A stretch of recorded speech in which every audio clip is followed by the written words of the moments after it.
Estás escuchando el audio de la Iglesia Bellman Asamblea de Dios. Si desea ver más recursos o donar a nuestro ministerio, visítenos en bellmanasamblea.org. Y hay en Jerusalén, cerca de la Puerta de las Ovejas, un estanque llamado en hebreo Betesda, el cual tiene 5 pórticos o 5 puertas. En esto yacían una multitud de enfermos, ciegos, cojos y paralíticos que esperaban el movimiento de las aguas. Versículo 4, puse Reina Valera porque aparece este versículo 4 en el cual no aparecen las 5. Sí, pues tenés NTV, por eso no aparece ahí. Don't worry. NTV saca el versículo 4 y eso es lo que quiero explicar. En Reina Valera está el versículo 4 que dice: porque un ángel descendía de tiempo en tiempo al estanque, agitaba el agua, y el que primero descendía al estanque después del movimiento del agua quedaba sano de cualquier enfermedad que tuviese. Versículo 5, ahora sí. El verso 5 dice: y había allí un hombre que hacía 38 años que estaba enfermo. ¿Cuánto tiempo? 38 años. Muy bien. Cuando Jesús lo vio acostado, ¿quién lo vio? ¿A quién? Al paralítico que estaba ahí tirado en el piso, en una cama por 38 años. Cuando Jesús lo vio acostado, supo Jesús que llevaba ya mucho tiempo así. El Señor conoce todo. Supo que llevaba mucho tiempo así y le dijo: ¿quieres ser sano? Qué pregunta, ¿no? Señor, le respondió el enfermo, no tengo quien me meta en el estanque cuando se agita el agua, y entre tanto que yo voy, otros descienden antes que yo. Jesús le dijo: levántate, toma tu lecho y anda. Y al instante aquel hombre fue sanado y tomó su lecho y anduvo, y era el día de reposo aquel día. Señor, gracias porque estamos en tu presencia y queremos que tu palabra nos traiga luz, libertad, confrontación, que transformes nuestra forma de pensar, que cambies decisiones que veníamos viviendo de determinadas formas y que podamos seguir guiados por tus palabras que transforman nuestras vidas. En el nombre de Jesús oramos. Amén y amén. Estoy agitado, no sé por qué. Yo sé por qué, pero no lo quiero reconocer. En este pasaje, en esta historia, sí, ya les voy a explicar por qué en Reina Valera, que es una traducción, aparece, y después en otras traducciones no aparece ese versículo, porque es parte de la enseñanza que les quiero compartir el día de hoy. Pero en este pasaje, el Evangelio de Juan, encontramos una escena que representa a la perfección la condición espiritual de muchas personas, de muchos de nosotros, enfermos, paralizados, esperando algo que tal vez nunca suceda, depositando toda nuestra fe en lo equivocado, en algo que no es, viviendo de costumbres religiosas, ¿no? Lejos de Jesús. Me comprometo con la costumbre y no con Cristo, ¿sí? Pero en medio de este caos, de esa multitud, aunque yo esté equivocado o esté haciendo las cosas mal, aunque esté viviendo o experimentando en mi vida cristiana algo que no está bien encarrilado, Jesús ve. Y Jesús mira. Y Jesús te ve. Y Jesús sabe tu situación. Entonces, en medio de toda esta historia, en medio de la multitud, como leímos recién, aparece Jesús y todo cambia. Los pensamientos son corregidos, la visión empieza a corregirse y ya empezamos a mirar al lugar correcto. Entonces, esta historia que leímos recién no solo habla sobre un milagro físico, sino nos está hablando de una transformación completa de una persona. Porque hay un eslogan que me gustaría empezar a usarlo, que es vidas transformadas y cambiadas por Cristo. El fin de la iglesia, el fin de todo lo que podamos hacer en Belmont es que las vidas sean transformadas por Cristo. Ese es el fin. Cristo cambia vidas. Cristo transforma vidas. Y lo leemos en todo el Evangelio. Cuando Jesús aparecía y cuando cada una de las personas tenían un encuentro con Jesús, ¿qué sucedía? Su vida era transformada. ¿Cuántos quieren que su vida sea transformada? Claro que sí. Yo quiero diariamente, Jesús, transformar, cambiarme, renovarme, corregirme. Entonces, lo primero que vemos en esta historia es que la religión sin Jesús no transforma. Para los que toman nota, la religión sin Jesús no transforma. La costumbre de venir y sentarme en una butaca, en una silla, martes y domingo, solo por sentarme, no transforma. La religión sin Jesús no transforma. Estos versículos dicen así. El versículo 3, en estos yacían una multitud de enfermos, ciegos, cojos y paralíticos que esperaban el movimiento del agua. Y el versículo 4, que como bien proyectan, no está en esta versión Nueva Traducción Viviente, pero sí la tenemos en Reina Valera. ¿Por qué no está en algunas traducciones y en otras sí? Otras traducciones agregan el versículo 4, que dice, porque un ángel descendía de tiempo en tiempo al estanque y agitaba el agua. El que primero descendía, después de que el ángel movía el agua, quedaba sano de cualquier enfermedad. La religión sin Jesús es solo rutina. ¿Cuántos años estaba este hombre ahí tirado? O no tirado, sino enfermo, 38 años. No se nos dice hace cuánto que estaba cerca del estanque, pero sí se nos da la información de que hacía 38 años no caminaba. Mucho tiempo, ¿no? 38 años. Tampoco se nos dice que nació de esa forma. Se nos dice solamente que hacía 38 años que no podía caminar. Entonces, lo interesante, ¿por qué el versículo 4 aparece en Reina Valera en algunas traducciones y no en traducción viviente? Porque en los manuscritos antiguos era una información extra que se sumó a la historia. No está este pasaje, sino que los amanuenses, los que escribían y transcribían la Biblia, la agregaron para que nosotros podamos entender por qué había tantos enfermos ahí. Y no era que un ángel descendía. Lo que ocurría en ese lugar es que era una piscina, ¿sí? Es una fuente con agua. Una piscina, un lugar grande, que a veces el agua salían burbujas y se movía. ¿Cuántos conocen, no sé cómo les llaman ustedes, pero las aguas esas termales? ¿Vieron que tienen como burbujas y se mueven? Y tienen muchas sales y cosas minerales que si a alguien le duele los huesos o tenés el juanete hinchado, ¿no? O andás así, te metes ahí y salís como nuevo, ¿sí?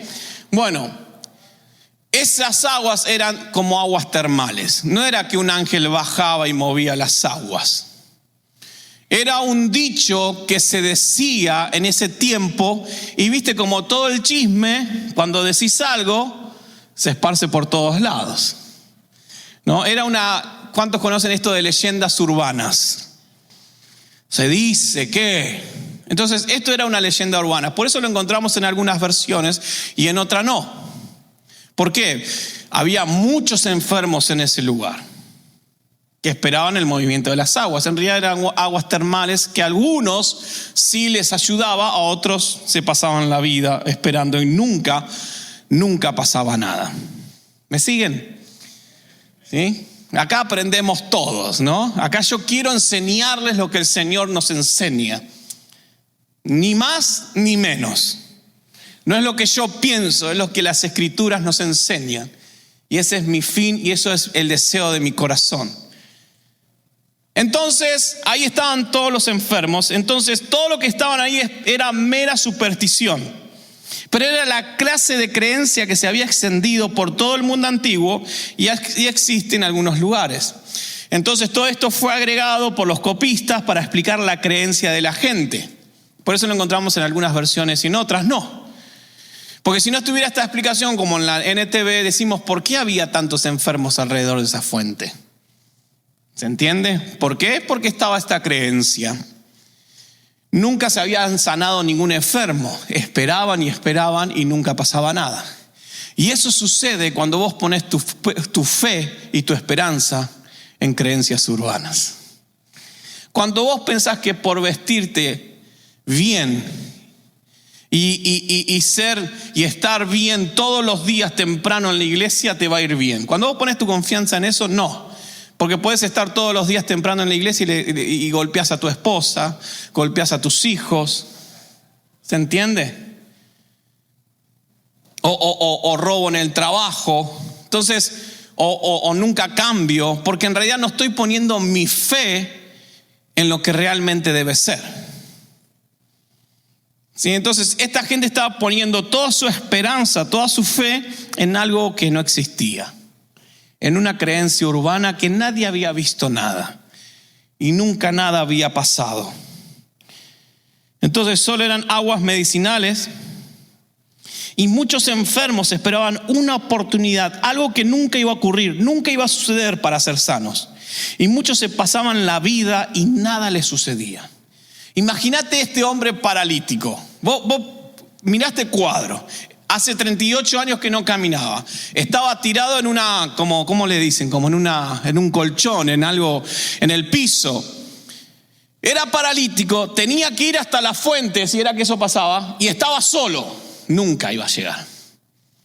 Nunca le iba a llegar la bendición de poder ser. Jamás.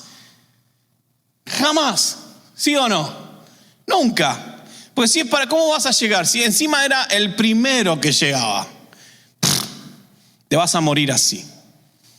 Y eso sucede cuando vivo una vida cristiana sin fe en Cristo. Nunca cambias. Siempre estás en el mismo lugar. Pasan los años, siempre seguís enojados con todo el mundo. Pasan los años, te peleas con todo el mundo. Pasan los años, sí, puedes ser líder, puedes ser el encargado de los panes sin levaduras o lo que sea. Pero si tu fe y tu vida no está entregada a Cristo, no hay cambio, no hay transformación. Esto es lo que nos enseña esta historia. Entre los muchos enfermos estaba este hombre, 38 años teniendo la enfermedad. No es que el hombre estaba ahí todo ese tiempo, pero sí que hacía 38 años que estaba enfermo. Tampoco era su edad, no tenía 38 años. Él hacía 38 años que estaba esperando algo que nunca iba a pasar. Su corazón seguramente estaba lleno de anhelos para ser libre de esta enfermedad. Anhelaba profundamente ser sano, por eso estaba ahí. Era como su última opción, ¿no? Estar ahí. Su última opción es poniendo mi fe en algo que estaba muerto. Como antes con mi fe católica, poniendo mi fe en una estatua, en un crucifijo, poniendo mi fe en algo que está muerto. Voy a esperar toda la vida, pero nada va a suceder. Puedo querer una sanidad, puedo realmente anhelar con todo mi corazón ser transformado. Pero si mi fe no está puesta en lo que está vivo o en Cristo, no voy a encontrar esa solución o esa salida que yo estoy anhelando y buscando. Este hombre buscaba una solución, pero la estaba buscando en un lugar incorrecto, equivocado. Y cuando vos pones tu fe y tu confianza en el lugar equivocado, nada va a pasar. Vas a seguir igual. El cristianismo no es sentarse solo en un banco o en una silla. El cristianismo nos habla, y el Señor Jesús siempre nos enseña, de entrega, de morir para que Cristo viva en mí. Ahí se producen los cambios. Cuando yo vengo un martes, me siento, escucho lo que Dios me habla, y eso que Dios ha puesto en mi corazón lo practico diariamente y empiezo a poner en práctica. No mentir, Señor, ayúdame a dejar de mentir. Ayúdame, Espíritu Santo, y empiezo a poner en práctica. Ahí Dios empieza a transformar, ahí Dios empieza a cambiar. Hay algo interesante que dice Santiago capítulo 1 versículo 26 al 27.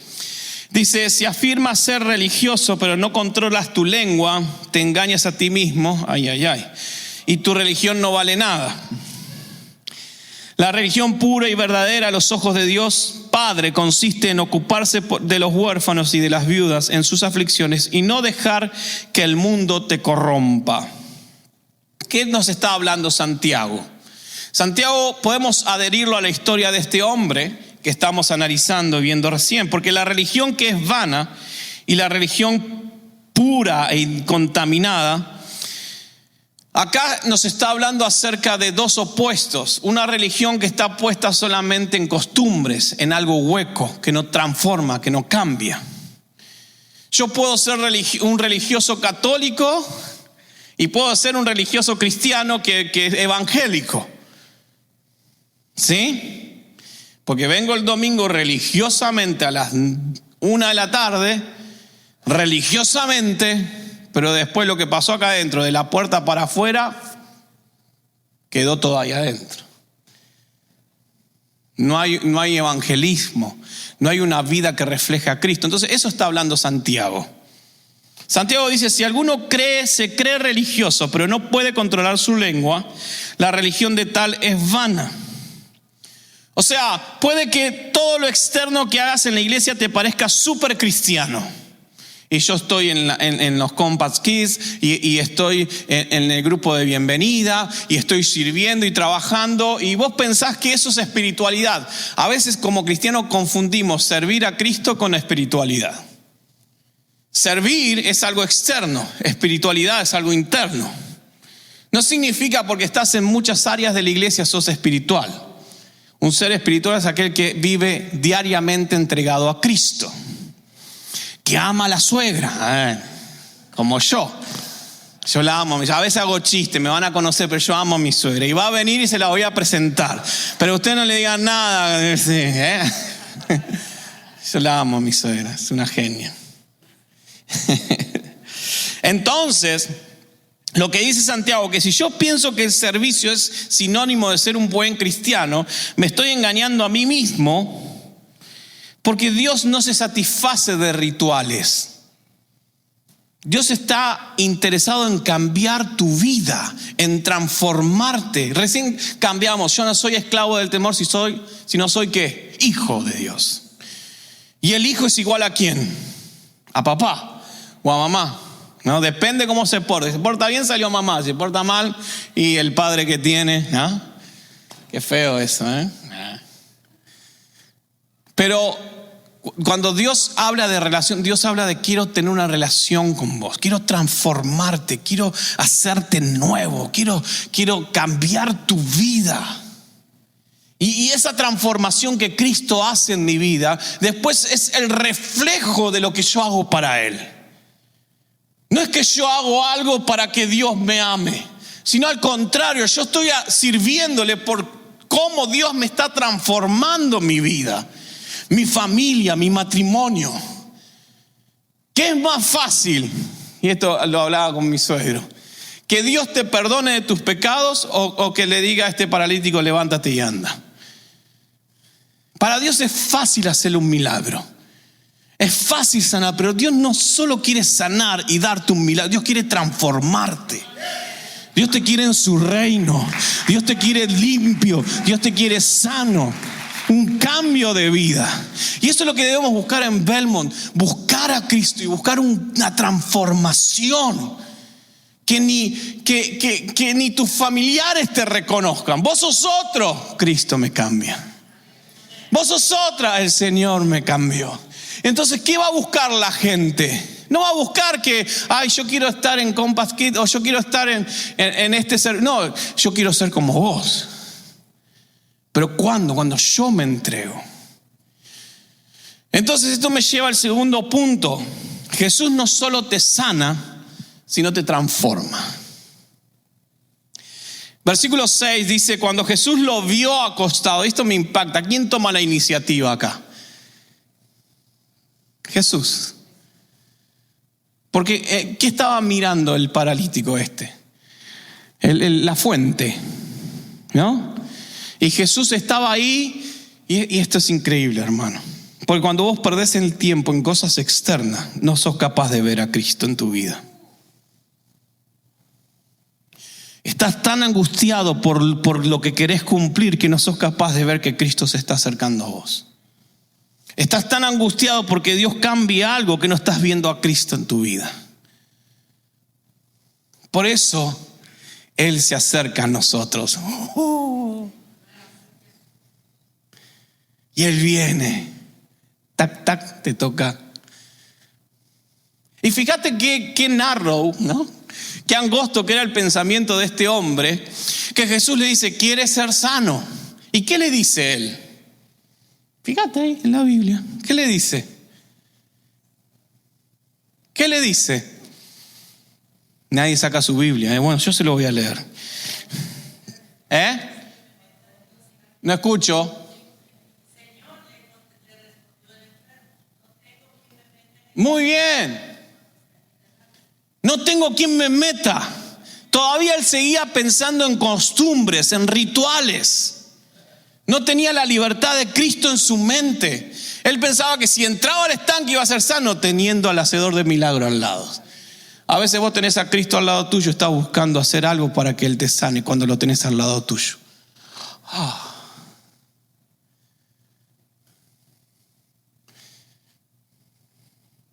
Él estaba esperando que el ángel descendiera. Él estaba esperando en una imaginación de la gente, algo que nunca pasó ni iba a pasar. Y encima, si pasaba, no tenía nadie que lo lleve. ¿Me siguen? ¿Están acá conmigo? Bien. Yo quiero y deseo que Belmont sea una iglesia que se entrega a Cristo. Que seamos transformados por el poder de Cristo. Que seamos hombres llenos del Espíritu Santo. Que seamos mujeres llenos del Espíritu Santo. Que haya matrimonios fuertes, ejemplo de la sociedad hispana. Que seamos matrimonios fuertes, que vamos a reflejar a Cristo en nuestro diario vivir. Casas, hogares donde reine la paz de Cristo. Y solo eso lo vamos a encontrar cuando dejemos entrar a Cristo en nuestra vida y nosotros entregarnos a Él por completo. Dejar el machismo de lado, dejar el feminismo de lado, dejar el orgullo de lado. Porque ¿sabe cuál es el gran pecado del progresismo? ¿Cómo se autodenomina el progresismo? Pride. El orgullo es el gran pecado. El orgullo fue lo que tiró al diablo de al lado de Dios. Y el orgullo es lo que te separa de Cristo. Entonces, él estaba ahí, 38 años de la misma manera. Jesús toma la iniciativa y el Señor Jesús tenía un pleno conocimiento de todo. Dice, leímos acá que él dice que ya sabía que el Señor que hacía 38 años estaba así.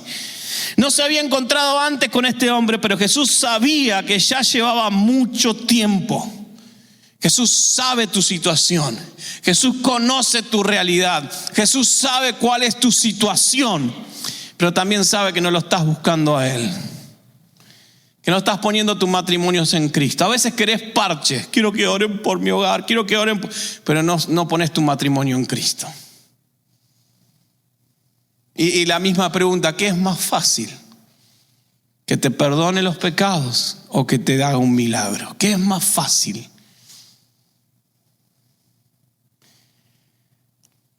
Entonces el Señor le dice, ¿querés ser sano? ¿Estás seguro? Y esto es importante, porque Dios te pregunta, ¿querés que tu familia cambie? ¿Cuántos quieren que su familia cambie? ¿Estás seguro? Fíjate, porque qué pregunta, es obvio que él quiere ser. Si hace 38 años y encima se puso ahí para ser sano. Pero el Señor Jesús, aún sabiendo eso, le pregunta, ¿querés ser sano? ¿Qué representaba ser sano para este hombre?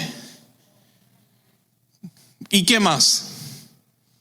Tenía que empezar a trabajar. ¿Y qué más? Ya no podía pedir más limosna. ¿Y qué más? Tenía que empezar a cocinarse él solo. ¿Y qué más? Tenía que empezar a levantarse a las 6 de la mañana para ir a trabajar. ¿Querés ser sano?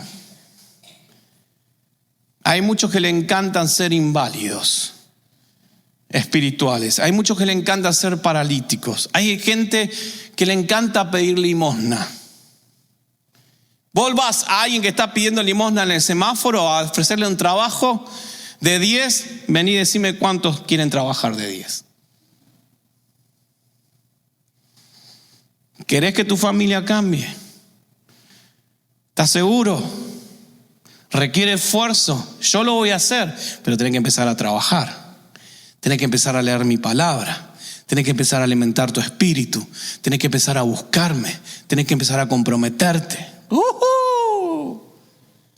Dios lo hace posible. Pero que lo querés hacer, por eso me encanta el Señor. ¿Estás seguro que querés cambiar? No le preguntas si en algún futuro, ahora. Yo lo puedo hacer ahora, pero ¿estás seguro? Con todo lo que esto conlleva. Mirá que mañana tiene que empezar a trabajar, ¿eh? El paralítico no sabía que después le iban a dar una buena... No, pues si seguís leyendo la historia, después, como Dios lo sanó en un lugar sabático y el religioso lo castiga después.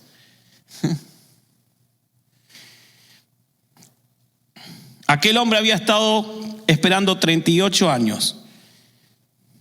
Tal vez seguramente habría perdido toda esperanza y por esa misma razón se encontraba en esa desesperación pasiva ahí tirado esperando algo. Tal vez en la intimidad de su corazón este hombre podía haberse resignado a seguir siendo inválido, a seguir estando en esa situación, en esa posición. Porque si se curaba iba a tener que enfrentar todas las responsabilidades de la vida laboral, ¿no? ¿Cuántos quieren recibir un chequecito todos los meses sin hacer nada?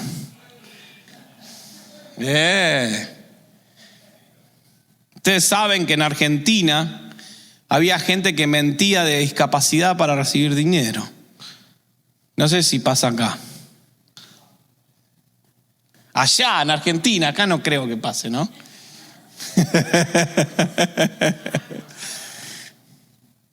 Entonces, ¿estás seguro que querés cambiar? ¿Estamos seguros que queremos que Belmont en español crezca? ¿Estás seguro de eso? ¿Sabes qué? Depende de vos, de tu compromiso, de mi compromiso. Dios lo puede hacer, Dios puede llenar este lugar. Pero va a haber gente dispuesta a negarse a sí misma, a tomar la cruz, a morir a su orgullo y seguirle. ¿Estamos dispuestos? Es interesante porque si él se curaba tendría que enfrentarse a todo esto, a ganarse la vida, asumir una responsabilidad.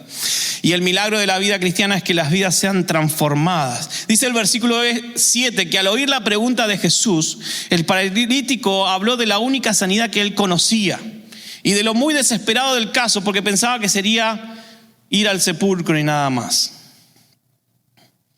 ¿Por qué decir que quería ser sanos cuando no había esperanza de sanar? Porque hasta le dice, bueno, Jesús, ¿me puedes llevar a la fuente? Tenés al hacedor de milagros. Y a veces vos querés que Dios haga cosas temporales y terrenales, cuando Dios es eterno y es más poderoso que lo que pensamos. A veces vos querés encasillar a Cristo en tu mente, cuando Dios está por sobre tu mente y mi mente. A ver, queremos que Dios se entregue a mí y no yo entregarme a Él. Queremos un Dios de bolsillo. Cuando hay una necesidad, saco al Señor. Hola, Jesús. Y no quiero entregarme a Él. Entonces, la primera condición para recibir el poder de Jesús es desearlo intensa y sinceramente. Jesús dice, ¿estás seguro que querés cambiar? Si en lo más íntimo estamos contentos de seguir como somos, no se va a producir el cambio. Pero si realmente querés cambiar, decís, Cristo, yo quiero cambiar. Yo deseo lo que vos tenés para mí. Cueste lo que cueste, yo quiero ser transformado por tu poder. Dios lo va a hacer. Y eso me lleva al tercer punto. Los milagros nacen de la obediencia. El milagro ocurre cuando empiezas a ser obediente. Dice el versículo 8 al 9 que él se levantó por su palabra. Y me encanta porque dice, ¿hacía cuánto que no caminaba? ¿Y qué le dice el Señor Jesús? No solo que dice que se levante y camine, sino que algo más le da. Agarrá la camillita que tenés y llévatela. O sea, cuando Dios hace un milagro en tu vida, lo hace tan grande, que no hace falta que practiques. Ya salís y caminas. Ya salís y lo lográs, porque Dios lo hace. Imagínate, 38 años. Alguien les vio las piernas a un paralítico. ¿Cómo son las piernas de un paralítico? Delgada. ¿Tienen músculos? No. ¿Y este hombre qué hizo? se levantó. No solo que se levantó y caminó, sino que agarró ¿qué? La camilla. Tenía fuerza ya. ¡Qué milagro! No solo que Dios lo levantó, sino que lo reconstruyó. No solo Dios te va a levantar de donde estás, sino te va a reconstruir. No solo Dios te va a levantar del lugar donde estás, sino que te va a dar para que salgas adelante. No solo Dios lo va a hacer y te va a dar las fuerzas para que avances, sino que te va a dar todo lo que necesitas para que lleves lo que tengas que llevar y puedas seguir y avanzar en la vida. Esos son los milagros que el Señor... Aquel hombre fue sanado. Independientemente del agua, él tomó su lecho y anduvo. No dijo que lo que el Señor mandó era imposible, sino que este hombre obedeció. Dios no te pide imposible, porque Él hace lo imposible. Dios te pide obediencia. Ser obediente. Ser obediente. La obediencia es lo que abre el milagro. Ser obediente. Si Dios te dice que ames a tu esposa, si Dios te dice que honres a tus padres, es porque en la obediencia va a haber el milagro. Mi esposo no cambia más. Y seguís diciendo mi esposo no cambia más. Y te olvidas esta cuestión de decir Dios llama a las cosas que no son como si fuesen. Y en vez de amar más, odias más. Y Dios te dice amá a aquellos que te bendecí, a aquellos que te maldicen. Amá a aquellos que te... Y nos cuestan hacer esas cosas. Y no vemos ningún milagro. Pero en la obediencia ocurren los milagros. Nacen los milagros de la obediencia. Entonces, este hombre obedeció, caminó por su palabra. Y el poder de Dios nunca exime al hombre del esfuerzo. Y eso es interesante y con esto ya quiero terminar. Los milagros suceden cuando nuestra voluntad coopera con el poder de Dios para hacerlo posible. Dios no va a hacer todo el trabajo. Dios no va a hacer tu trabajo. Vos tenés que educar a tus hijos en el evangelio. Vos tenés que hacer el esfuerzo de traer a tus hijos a Compass Kids si querés que tus hijos crezcan en la fe. Vos tenés que ser capaz de atender y estudiar la palabra del Señor en los estudios bíblicos que vamos a dar en un futuro. Vos tenés que hacer el esfuerzo por aprender las escrituras. Vos tenés que hacer el esfuerzo por saber qué es lo que Dios te habla. Y Dios va a hacer el extra. Dios va a hacer el milagro. Si ves en los evangelios, siempre Jesús mandaba hacer algo. A los leprosos los mandó a que vayan a ver al sacerdote. Al ciego los mandó a que se laven la cara. Siempre el Señor te va a hacer algo antes que se ocurra el milagro. ¿Por qué? Porque la obediencia es la puerta del milagro. Cuando yo obro conforme a la palabra de Dios, Dios obra. Dios trabaja. Entonces, una religión sin Jesús es vacía y no transforma. Pero cuando Jesús se hace presente en nuestra vida, todo cambia. Él sí ve nuestro dolor, conoce nuestra historia y te invita a que te levantes en su palabra. Levántate en su palabra. El milagro empieza cuando dejas de depender de lo que nunca funcionó y decidís obedecer su voz. Y decidís escuchar su palabra. Y Dios obra. Te invito a que te pongas de pie en esta noche, que el tiempo voló y no me di cuenta, pero que puedas cerrar tus ojos ahí donde estás. Y Dios te dice, levántate, toma tu lecho y anda. Levántate y empezá a obedecer mi voz. Levántate y empezá a comprometer. Entregate a Cristo. Una iglesia entregada a Cristo es una iglesia que es fortalecida. Una iglesia obediente es una iglesia que ve milagros de Dios. ¿Por qué? Porque caminamos en pos de la palabra de Dios. Él te ve. Dios ve cuántos años venís sufriendo con la misma situación. Pero vos seguís tirado esperando de algo que no existe. Vos seguís ahí en ese lugar y no podés ver a Jesús. Y no podés ver que Él está ahí. El Señor Jesús te invita a que abras tu corazón y que realmente no vengas una experiencia o un servicio al mes, que realmente te comprometas con Él, que realmente puedas comprometerte. No es venir a buscar una palabra, después ir a vivir a mi vida como yo quiera y tomar las decisiones como yo quiero y después preguntarle a Dios si es o no. Así no funciona.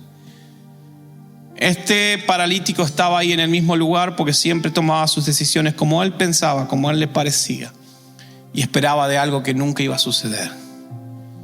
Y a veces Dios te ve ahí esperando algo y Él toma la iniciativa y te habla hoy. Si hoy escuchás su voz, levántate y empezá a caminar una vida nueva con Cristo. Necesitas consejería, necesitas hablar. Acá estoy como pastor. Pastora Ingrid, tenemos los diáconos. Cristo está ahí queriendo levantarte y obrar a tu favor. Pero todo empieza con la obediencia. Señor Jesús, gracias por tus palabras. Espíritu Santo, estamos delante de ti.